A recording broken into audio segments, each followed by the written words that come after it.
Good morning to all of you. Sit down, guys. Thank you, sir. Welcome to oxygen bio study centre. और आप लोग 12th class के students का मैं एक बार फिर से स्वागत करता हूं अपने बायोलॉजी के स्टडी सेंटर पे, जिसका नाम है ऑक्सीजन बायो स्टडी सेंटर। आपको पता होगा कि YouTube पे भी हमारा चैनल है, आप ही लोगों के हेल्प से हुआ है वो पॉसिबल। और आज बहुत खुशी की बात है कि 100+ सब्सक्राइबर हुआ है। ये आज 100+ है, तो आने वाले टाइम में इससे भी ज़्यादा बढ़ेगा। वैसे YouTube पे चैनल देने का मेरा पीछे रीज़न यही था कि आप लोग तो स्टडी करते ही करते हो, किसी स्टूडेंट्स का किसी कारणवश अगर क्लास डिलीट नहीं हो पाता है तो वो जो है उस वीडियो को देख करके समझ सकता है। इवन इसके अलावा भी जो मेरे साथ नहीं जुटे हुए हैं ऐसे स्टूडेंट्स जो दूसरे जगह से बिलोंग करते हैं, वो भी बायोलॉजी को समझ जाएं अच्छे से, यही मेरा लक्ष्य रखा है। चलिए तो स्टार्ट करते हैं। जो 12th क्लास का एक बहुत इंपॉर्टेंट टॉपिक है जिसका नाम है principles of inheritance and variation.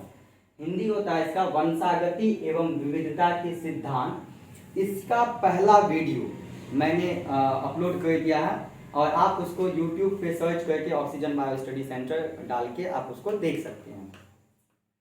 Genetics के बारे में बहुत कुछ हम लोगों ने जाना था, आज कुछ और बातें जानते हैं। ये जो भी लिखाया हूँ मैं लिखाया हूँ बोर्ड पे, पहले से लिखा हुआ है, ये इसका मैं आपको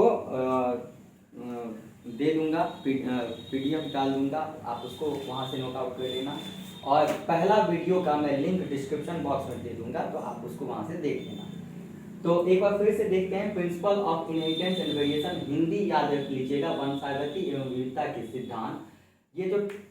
ये टर्म्स है ना जेनेटिक्स, यहाँ पे लिखा हुआ है, टॉपिक का क्या नाम है जेनेटिक्स। जेनेटिक्स टर्म सबसे पहले यूज्ड कौन सा साइंटिस्ट किए थे, तो उनका नाम है बेटसन।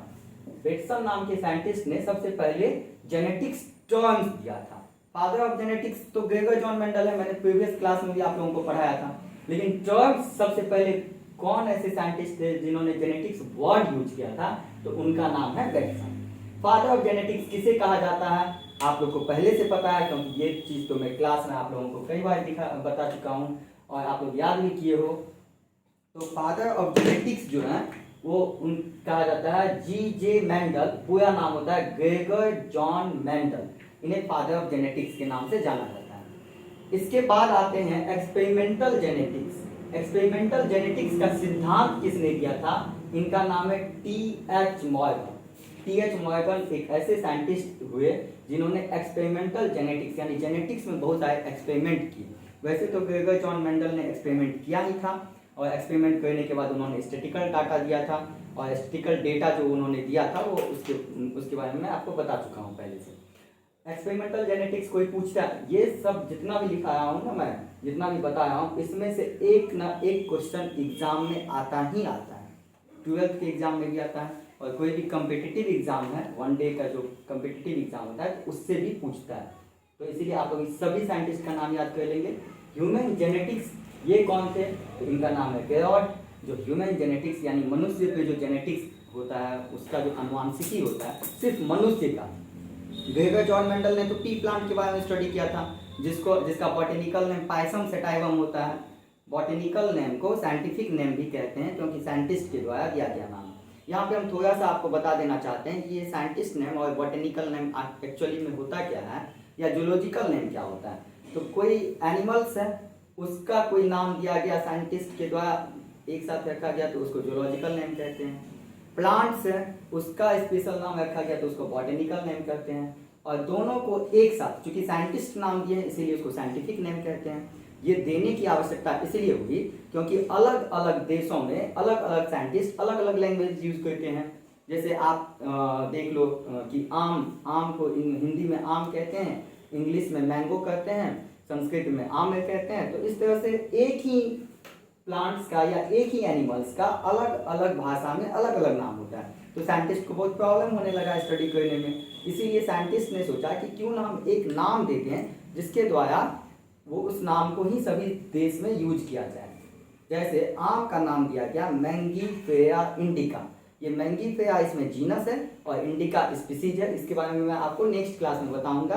अब अगर आप किसी देश चले जाओ, किसी देश के साइंटिस्ट से मिलो और उसको आप ये बोलो I want to eat Mangifera indica, तो वो आपको आम ला के देगा खाने। लेकिन अगर आप वहाँ पे जाओ और आप बोलो कि मुझे आम चाहिए खाने के लिए, हो सकता है वो हिंदी नहीं जानता हो, तो आपको वहाँ पे वो अवेलेबल नहीं होगा। तो साइंटिफिक नेम होता है, पूरे विश्व के साइंटिस्ट जानते हैं, इसी को साइंटिफिक नेम कहते हैं। तो जो ह्यूमन जेनेटिक्स है, इनका नाम, जो ह्यूमन जेनेटिक्स है इसका स्टडी किया था गेरॉड नाम के साइंटिस्ट, ये याद रख लीजिएगा। इसके अलावा एक और पॉइंट है जो बहुत इंपॉर्टेंट है, मॉडर्न जेनेटिक्स नाम है, ये कौन दिए थे? मॉडर्न जेनेटिक्स यानी आधुनिक आनुवांशिकी, आधुनिक आनुवांशिकी दिए थे बेटसॉन।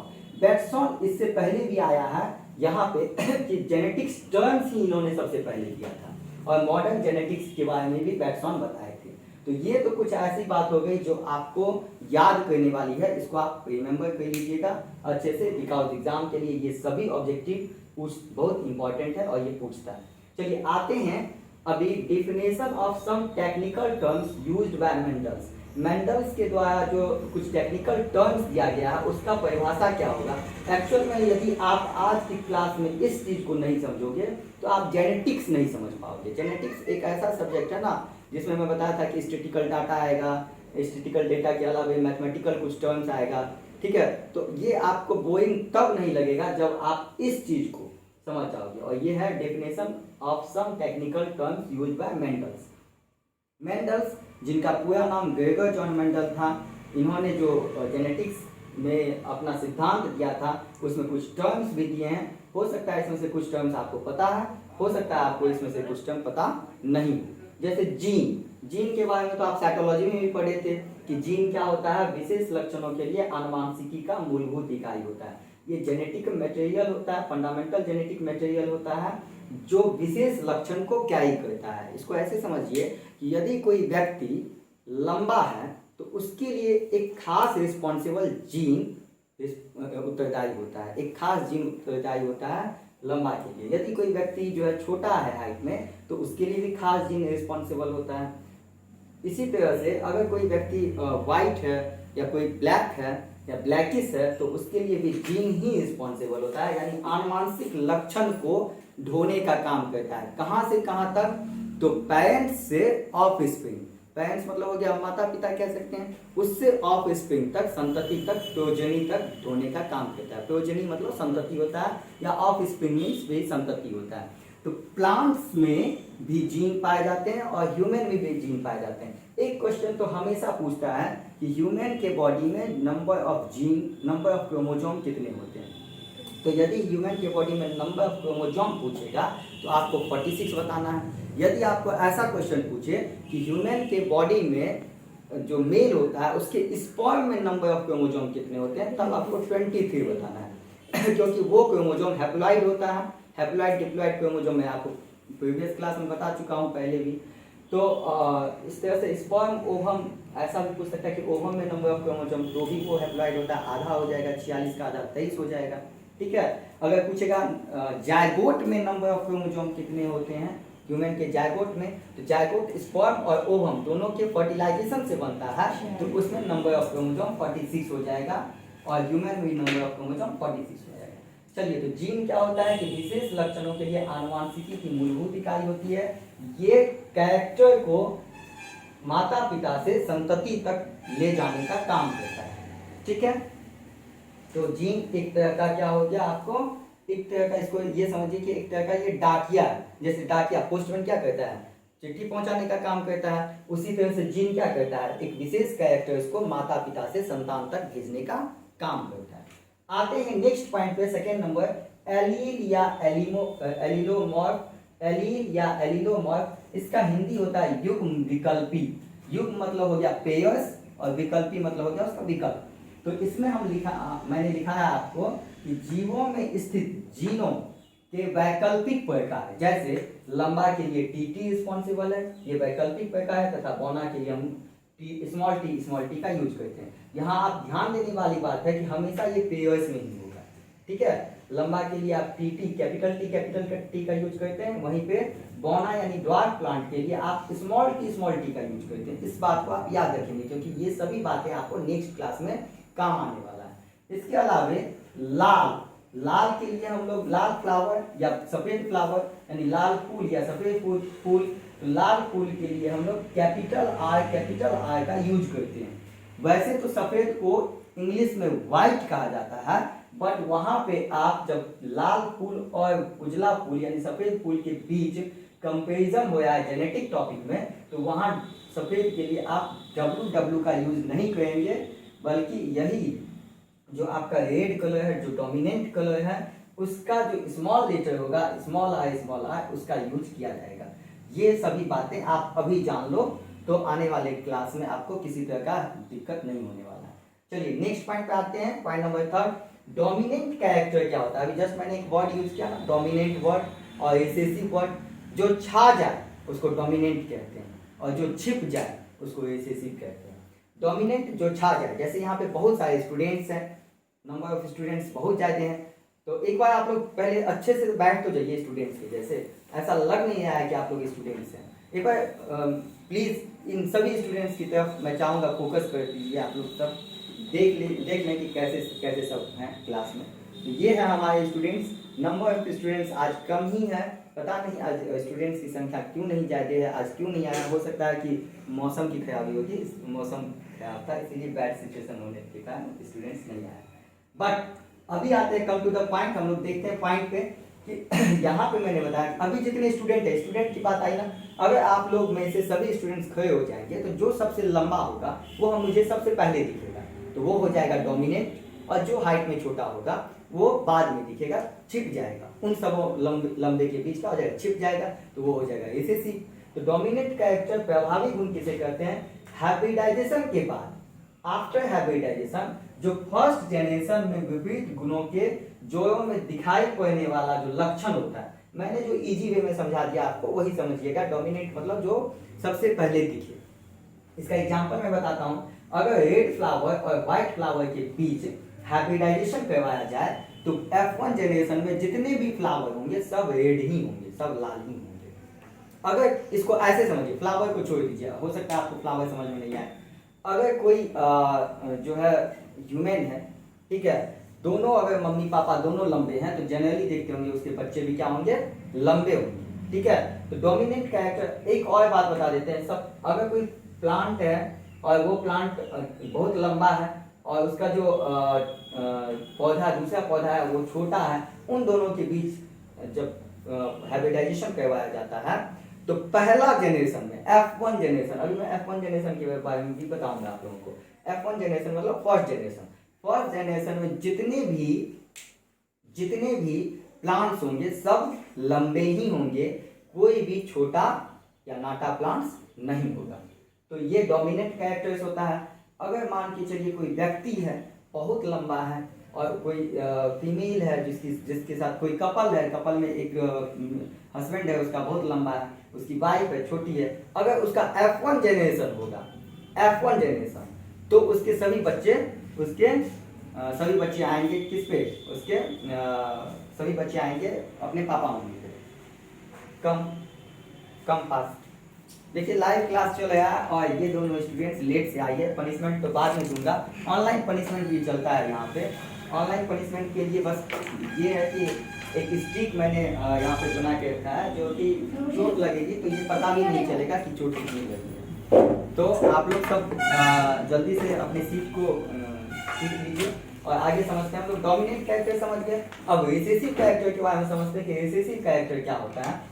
तो हाइब्रिडाइजेशन जस्ट उसका रिवर्स हो जाएगा, रिवर्स बोले तो उल्टा हो जाएगा, जो डोमिनेंट कैरेक्टर था उसी का उल्टा रिसेसिव हो जाएगा। हाइब्रिडाइजेशन के बाद पीढ़ी में विपरीत गुणों के जोड़ों में मौजूद, जोड़ा मतलब पेयर्स, इसका मतलब क्या होता है इंग्लिश में, पेयर्स में मौजूद रहते हुए नहीं दिखाई देना, छिप जाना। अभी मैंने एग्जांपल बताया था ना कि अगर दो प्लांट लेते हैं, हम लोग दो प्लांट लेते हैं, एक प्लांट लंबा होता है और एक प्लांट का हाइट छोटा होता है, इस दोनों के बीच हम लोग खुद से हाइब्रिडाइजेशन करवाते हैं, तो जितने भी प्लांट्स आएंगे उसके जितने भी सीड्स बनेंगे और सीड्स में जो प्लांट्स निकलेगा, सीड के बाद जो प्लांट्स निकलेगा सब कैसा होगा, लंबा होगा। कैसा होगा, लंबा। यानी F1 जनरेशन समझ गए, एक प्लांट्स लिए, पहला प्लांट्स जो लंबा था, दूसरा प्लांट्स जो हाइट में छोटा था, इस दोनों के बीच हम लोग क्या करवाए, हाइब्रिडाइजेशन करवाए, दोनों के बीच पॉलिनेशन खुद से करवाए, ठीक है, क्रॉस पॉलिनेशन करवाए जो कि खुद से करवाए, तो जो बीज बनेगा, आखिर दो प्लांट्स लिए थे तो उसका फिर बीज तो बनेगा ना, सीड। उस सीड को जब हम लोग ग्रो करवाते हैं तो कौन सा पीढ़ी हुआ, वो पहला पीढ़ी हुआ। उससे जो प्लांट्स बना वो कौन सा पीढ़ी हुआ, पहला पीढ़ी। तो उस पहला पीढ़ी में यानी F1 जनरेशन में जितने भी प्लांट्स होंगे सब लंबे ही होंगे, कोई भी प्लांट्स छोटा नहीं होगा। तो ये वाली बात हम आपको बता रहे थे कि कोई भी प्लांट्स छोटा नहीं होगा। लेकिन एक बात आप लोग बताइए, तो जितने प्लांट्स लंबे होंगे F1 जनरेशन में, क्या उनके बॉडी में कोई ऐसा जीन भी मौजूद होगा जो छोटा, उसको छोटा हाइट वाला जीन भी मौजूद होगा जो छोटा के लिए रिस्पॉन्सिबल है, जो नाटा के लिए रिस्पॉन्सिबल है?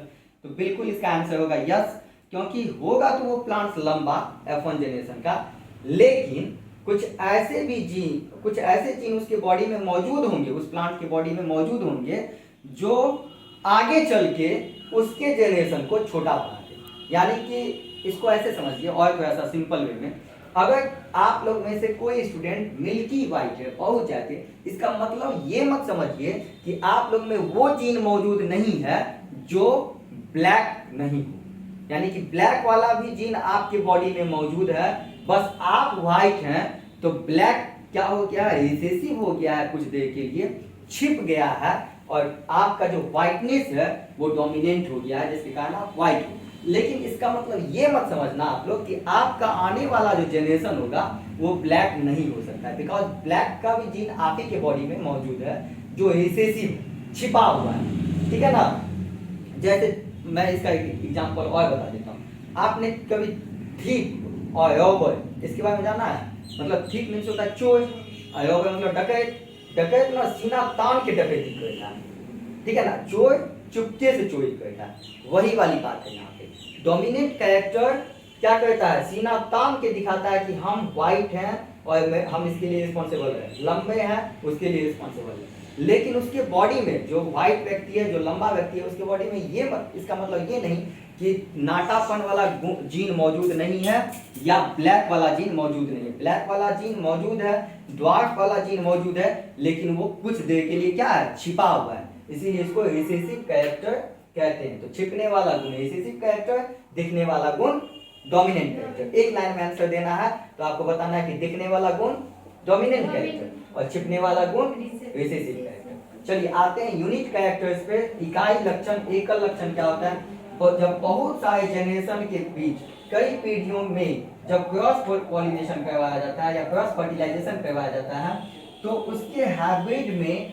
अपना एक अलग व्यक्तिगत बनने वाला लक्षण जो होता है वो हो जाता है यूनिक कैरेक्टर। जैसे जब कई पीढ़ी होती है, लंबे माता पिता हैं, लंबे माता है, लंबी माँ है, पिता छोटे हैं, उन दोनों के बीच जो है हाइब्रिडाइजेशन करवाया जाए, फर्टिलाइजेशन होया, उनके बच्चे आए हैं, फिर बच्चे से बच्चे हुए, फिर बच्चे से बच्चे हुए, फिर बच्चे से बच्चे हुए। इस तरह से एक टाइम ऐसा आएगा जब वो बच्चा ना तो लंबा होगा बहुत ज्यादा और ना ही बहुत ज्यादा छोटा होगा। तो इसी को यूनिक कैरेक्टर के नाम से जानते हैं।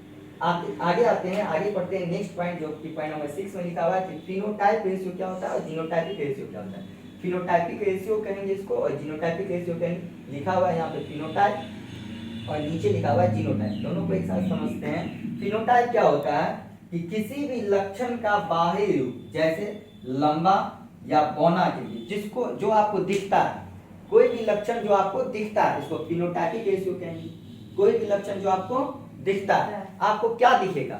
जैसे सपोज दैट स्वाति है, मुझे स्वाति दिख रही है, स्वाति का लंबाई दिख रहा है, स्वाति का व्हाइटनेस दिख रहा है, स्वाति का आईज का कलर दिख रहा है, इसका हेयर्स का कटिंग दिख रहा है, ये दिख रहा है। लेकिन स्वाति के अंदर कौन सा बिहेव है, वो अच्छी है या झगड़ालू है, वो तो मुझे दिख नहीं रहा है ना। तो जो दिखता है उसको फिनोटाइप कहेंगे और जो नहीं दिखता है, जिसके लिए जीन रिस्पॉन्सिबल होता है, जीवों की जीन की संरचना को, जीव का जो जीन बना हुआ यानी स्वाति जो बनी हुई है जिस जीन से, उसको आप थोड़े देख पाते हैं। स्वाति किस जीन से बनी हुई है या अभिलाषा किस जीन से बनी हुई है, वो अभिलाषा इधर, अभिलाषा किस जीन से बनी हुई है, इसको आप देख नहीं पाते हैं। तो जो नहीं दिखता है वो जीनोटाइपिक रेशियो में आ जाएगा और जो दिखता है वो फिनोटाइपिक रेशियो में आ जाएगा। समझ में आया मनीष कुमार?